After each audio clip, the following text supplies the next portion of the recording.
So I broke it. Now I got to fix it. That plastic trim piece from that Ford F-150. Let me show you what I got. So right here, this piece snapped right off there. So I'm going to show you how I'm going to fix that. You can glue it or whatever. Glue never works. It never. I mean, it does, but it just never works great. Somebody's asked me before, is that a draw that I'm using on a like a horse? Yeah, that is. That's a snap-on draw from my toolbox. I actually have two of them. My toolbox came with two shallow draws, and I wanted one deep draw instead. So I had to buy the one deep draw, and I kept the shallow draws. I'm going to make a roll cart out of it. But yeah, so anyway, now what I'm going to do is I'm going to plastic weld this.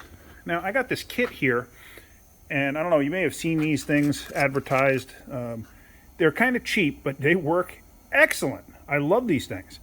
I bought this thing actually several years ago, and I got it off of eBay, and it's a plastic welder, and it's got these tips and stuff, different tips you can use. I'm sure it's Chinese crap. At the time, I just didn't care, and they were the only people offering this thing at a reasonable price. The ones from the tool guys, they were also Chinese, but they were 3 times the money. So you know, it's not something I use every day, but I tell you what, this thing works phenomenal. I've never used these tips, as you could tell, but I might try it today. But the way it works is you got these metal tabs that basically run in between here, and I can't do this one-handed. That's it. There you go. No, there you go. There you go. There you go. Oops. Yep, just like that. And basically, it just completes a circuit. It's like a light bulb. So what that'll do is you use that, it'll heat up and melt into the plastic.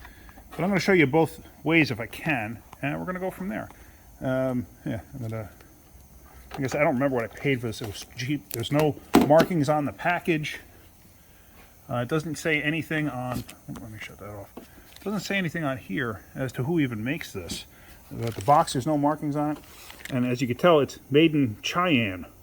They can't even spell their own country right. Go figure. But it's 110 volt, and attention, please confirm the voltage is correct. Yeah, well, I don't have anything to test the voltage in the wall, so I'm going to assume it's correct. So let's get this set up, and let me show you what I'm going to do. All right, so there I have my camera set up in my stand, my holder. And first thing I want to do is I want to take this clip out. And these are sometimes a real pain in the neck. Put a light on the subject. Oops. Put a light on the subject so I can see what the heck I'm doing. Without glasses and without light, I'm blind as a bat. Now, if you see in here, it's got these tabs. Oops, it's got these tabs right here. And those are the ones that are locking it in place. So let me bend those up and out of the way a little bit.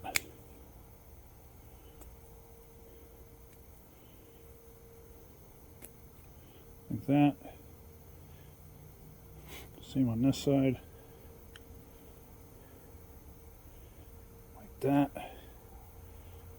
And it starts to walk off.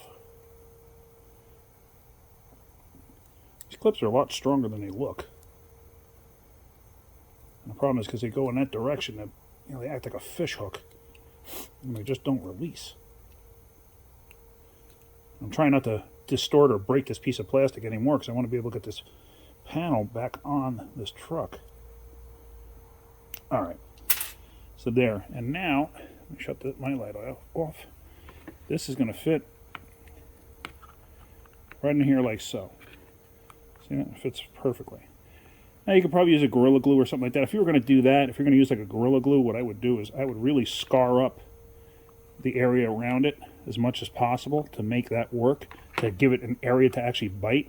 And also when you're using Gorilla Glue or something like that, you have to wait for cure time.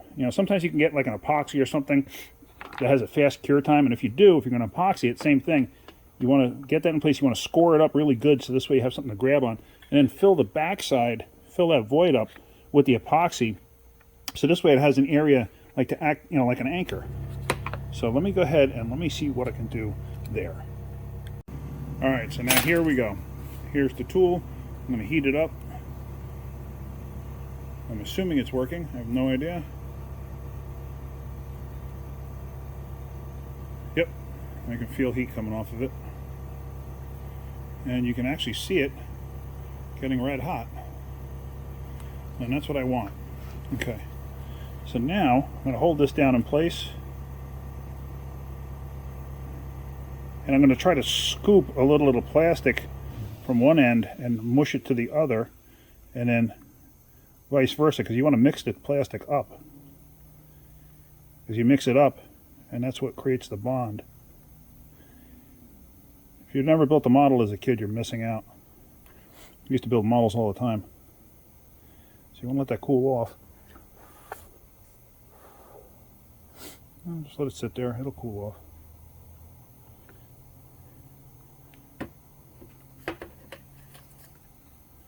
Now originally I was going to use one of those stitches, those metal stitches that come in the kit, but I decided against it only because I really don't have a good spot to go with it. So now that that side has locked itself in place, I'm going to go on this side and do the same thing. Let me just change my angle here a little bit. Actually, how hot is this? Yeah, it's a little too hot to mess with. I'll just work around it. Okay, so we're going to get that hot. Same thing. We are going to mix the top and bottom plastics together. And if you've never done this before, maybe a good idea to practice, like get a piece of plastic and just practice this first, because it's very easy to mess this up. So I remember the first many times that I did this, I had a heck of a time with it. I'll push the top down, pull the bottom up, just mix it.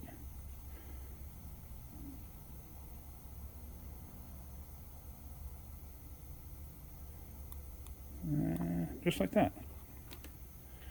And now I am going to call that a success. That's going to be locked in place. And it's not the prettiest thing in the world, but it's hidden, so you don't have to worry about it. So now while that cools off, I can bend the tabs back on this. And where the heck did I put my little screwdriver? Oh, it's right in front of my face. So, as you can see on this, it's got those little tabs dropping in. And you want to make sure that they're still in place. And they are. They're actually good enough for this. So, take that and push that in place like that. And there we go. We have a nice functional repair. So, that's actually about it. So hey, if you like my videos, hit the like button, please. If you could, please subscribe. Help me make more videos and help me with better content and everything else. That's about it. Hope you guys have a great day and keep wrenching.